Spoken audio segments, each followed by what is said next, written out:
والآن يا أحبائي الصغار، هيا بنا لنبدأ بدرسنا الأول في هذا الكتاب. عنوان الدرس اليوم هو بيت ربابة. إذن عنوان الدرس اليوم هو بيت ربابة، ومن خلال هذا الدرس سوف نتعرف إلى حرف الباء. إذن سوف نتعرف إلى حرف الباء، ولكن قبل التعرف إلى هذا الحرف هيا بنا أولا لنستمع لقصة الدرس. هيا بنا.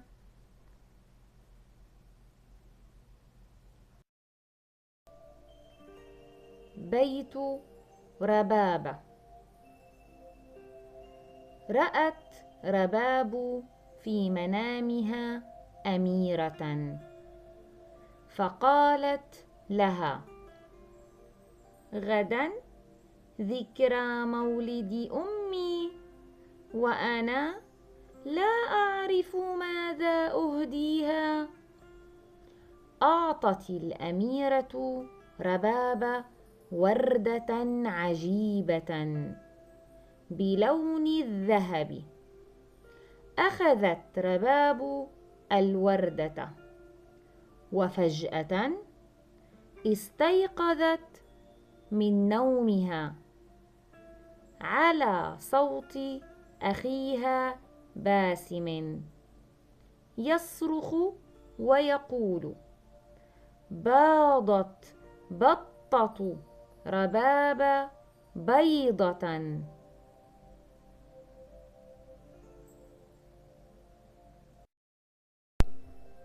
والآن يا أحبائي الأطفال، بعدما انتهينا من الاستماع لقصة الدرس، هيا بنا معا لنجيب على الأسئلة التالية. لنبدأ بالسؤال الأول: من رأت رباب في نومها؟ إذن من رأت رباب في نومها؟ الجواب: رأت رباب في نومها أميرة. إذن رأت رباب في نومها أميرة. السؤال الثاني: ماذا قدمت الأميرة لربابة؟ ماذا قدمت الأميرة لربابة؟ الجواب: قدمت الأميرة لربابة وردة عجيبة بلون الذهب. إذن الجواب: قدمت الأميرة لربابة وردة عجيبة بلون الذهب. السؤال الثالث: من أيقظ ربابة من نومها؟ إذن من أيقظ ربابة من نومها؟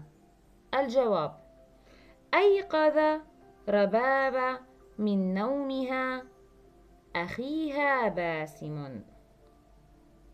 إذن أيقظ ربابة من نومها أخيها باسم. السؤال الرابع: ماذا قال باسم؟ ماذا قال باسم؟ الجواب: قال باسم: باضت بطة رباب بيضة. إذن باضت بطة رباب بيضة. هكذا يا أحبائي نكون قد انتهينا من الإجابة على هذه الأسئلة. والآن يا أحبائي الأطفال، هيا بنا لنتعرف إلى حرفنا الأول في هذا الكتاب، وهو حرف الباء. إذن هو حرف الباء. هذا هو حرف الباء. حرف الباء هو عبارة عن خط عمودي صغير، خط أفقي طويل، خط عمودي صغير، ويوجد تحته نقطة وفوقه خط مائل صغير ندعوه فتحة صغيرة. إذن ندعوه فتحة صغيرة ونلفظه ب. نلفظه ب. إذن هذا هو شكل حرف الباء. حرف الباء سأعيد، هو عبارة عن خط عمودي صغير، خط أفقي طويل، خط عمودي صغير، وتحته نقطة، وفوقه فتحة صغيرة، وفوقه خط مائل صغير ندعوه فتحة صغيرة، ونلفظه ب. نلفظه ب. الآن لنتعرف إلى أشكال حرف الباء. لنبدأ بالشكل الأول. ب في الأول متصل. إذن ب في الأول متصل. هذه الباء دائما تأتي في أول الكلمة متصل. الشكل الثاني، ب في وسط الكلمة متصلة من الجهتين. إذن ب في وسط الكلمة متصلة من الجهتين. الشكل الثالث، ب في آخر الكلمة متصل من جهة واحدة. ب متصل في آخر الكلمة من جهة واحدة. الشكل الرابع والأخير، ب منفصلة في آخر الكلمة. ب منفصلة في آخر الكلمة. هكذا يا أحبائي نكون قد تعرفنا إلى أشكال حرف الباء.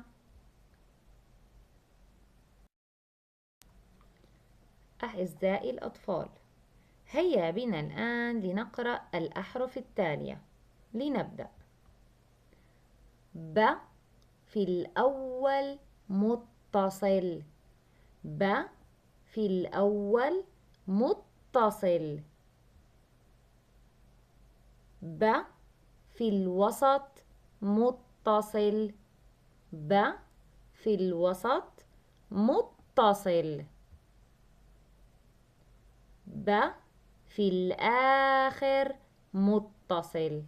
ب في الآخر متصل. ب في الآخر منفصل. ب في الآخر منفصل.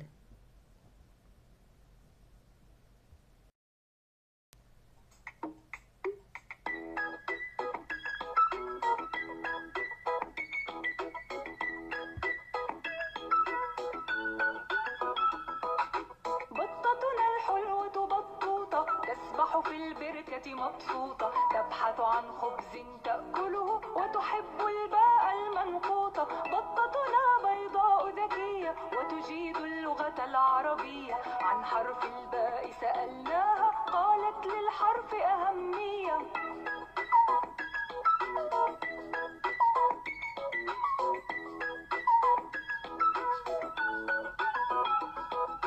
أصوات للباء قصيرة، بشرى وبلال وبهيرة. أصوات للباء طويلة، باب وحبوب وقبيلة. بطتنا الحلوة بطوطة تسبح في البركة مبسوطة، تبحث عن خبز تأكله وتحب الباء المنقوطة.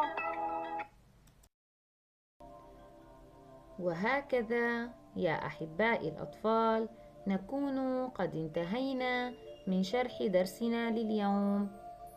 السلام عليكم ورحمة الله وبركاته، وإلى اللقاء قريبا بإذن الله تعالى مع حرف جديد. إلى اللقاء.